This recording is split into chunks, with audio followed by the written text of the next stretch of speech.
the ability to experience emotion without becoming governed by it. That distinction matters, because anyone can remain calm when nothing is happening.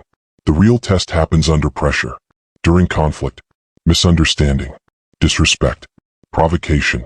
That is where awareness separates itself from instinct, and awareness is always slower than reaction. That's why pause matters. A pause interrupts automatic behavior. It creates space between stimulus and response, and inside that space, choice returns. Most people never enter that space. They move directly from feeling to reaction, which means they are not choosing. They are executing patterns, and repeated patterns become identity. That's why some people remain trapped in the same dynamics for years, not because the world refuses to change, but because their reactions never do. The same defensiveness, the same over-explaining, the same emotional leakage, again and again and again, until people around them stop seeing possibility and start seeing predictability. That is the real danger. Not losing one argument, but becoming psychologically readable. Because once people fully understand your emotional patterns, they no longer need to overpower you. They simply position around you. And positioning is often more powerful than force.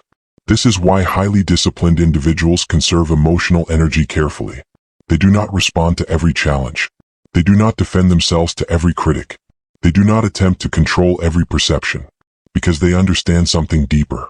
Not every misunderstanding needs correction. Not every opinion deserves engagement.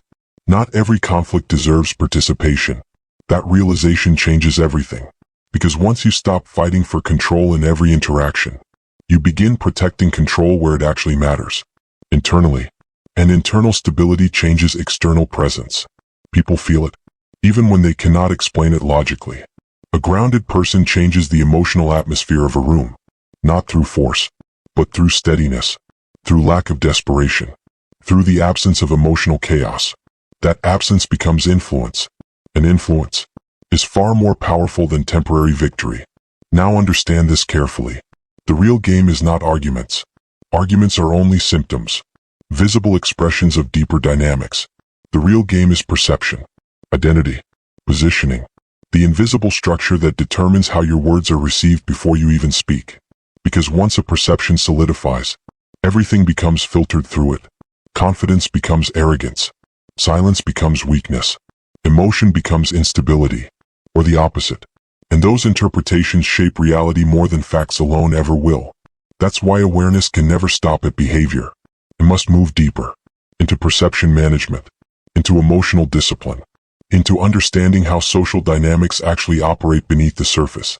Because if you only learn how to react better, but never learn how perception is formed, you remain vulnerable, more aware than before, but still exposed.